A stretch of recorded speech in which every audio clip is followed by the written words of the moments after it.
Le chien ne change jamais sa manière de s'asseoir. Le diable n'a jamais cessé de fonctionner de la même manière, celle de te prendre par un piège.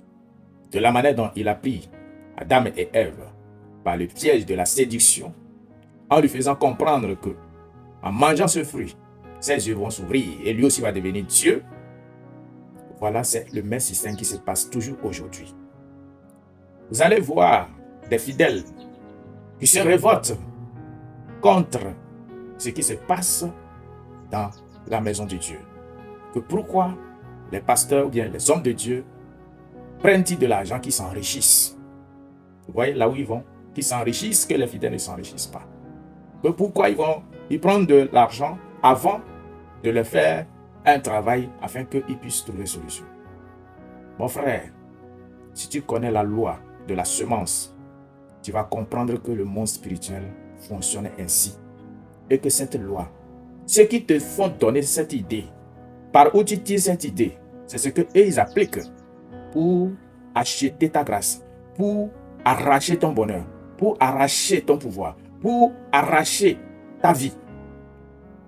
Ceux qui te combattent dans le service, qu'est-ce qu'ils font? Ce sont des sacrifices et des sacrifices. Ceux qui roulent sur ton étoile, qu'est-ce qu'ils font? Ce sont des sacrifices et des sacrifices. Est-ce que vous comprenez? Mais le diable, sachant que vous aussi, lorsque vous allez vous lever, en faisant les sacrifices pour retrouver votre place, pour reprendre ce qui vous appartient, vous allez finir par le mettre à terre. Qu'est-ce qu'il va vous proposer? Il va vous proposer quoi? Que non, les hommes de Dieu s'enrichissent trop. Vous allez leur donner de l'argent, ils vont manger seulement. Pourquoi? Pour vous éloigner de la grâce. Quand vous regardez l'histoire d'Élie, il a demandé à la dame, le reste de la farine, fais-le moi, je vais manger. La dame dit, c'est ce qui me reste. Il dit, donne-le moi, je vais manger. Voilà ainsi la bénédiction est rentrée dans la maison de la dame. Mais si la dame a refusé, comme vous avez l'habitude de dire que je n'en ai pas, est-ce que cette grâce-là va localiser cette dame? Jésus a dit à la femme samaritaine, donne-moi de l'eau à boire, et moi je te donnerai une eau vive. Une eau qui ne finit jamais. Pourquoi Jésus demande de l'eau à boire? Non, il allait lui faire ce qu'il allait lui donner son eau vive. Mais il lui dit, donne-moi de l'eau à boire. Vous pensez que la bénédiction, la solution à vos problèmes, vont trouver solution sans que vous ne fassiez rien? Parce qu'il y a une phrase que Jésus a dit, vous avez reçu gratuitement, donné gratuitement à ses apôtres ou bien à ses disciples qu'il envoie en mission. Et ils ont commencé la mission.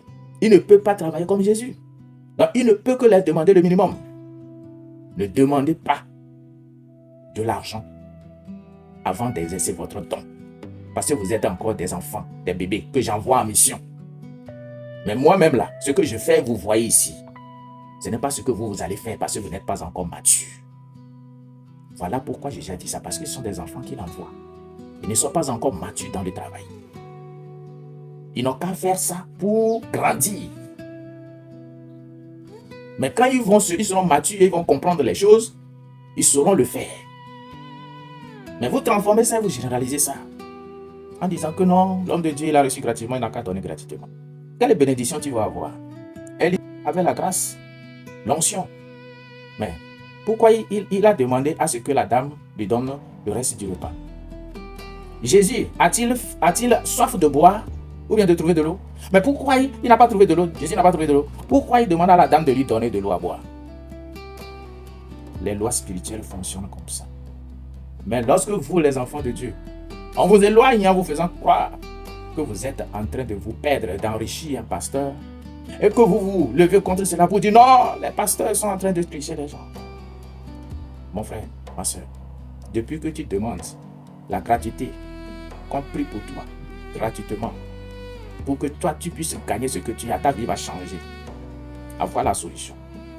Quelle solution tu as déjà eue? Ta vie là a changé comment? C'est pour te dire que quoi? Faites très attention au piège du diable.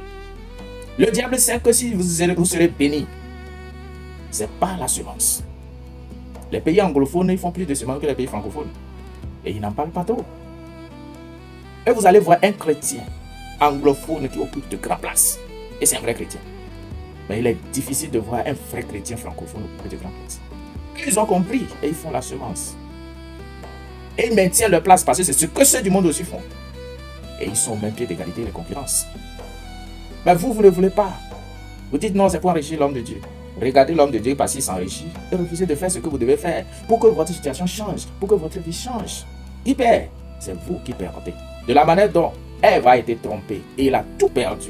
Le paradis, il a perdu et il souffre. C'est de la même manière, vous aussi, vous allez finir par perdre la joie que vous devez avoir, l'évolution que vous devez avoir en disant non, moi je ne vais pas faire enrichir un homme de Dieu. Ce n'est pas l'homme de Dieu que vous faites enrichir, c'est vous-même. Le jour où tu le sauras, ta vie va changer. La vie, tu sèmes et tu récoltes. Tu n'as rien sémé, tu ne vas rien récolter. C'est la loi de la nature. Les sectaires l'ont compris, ceux du monde l'ont compris.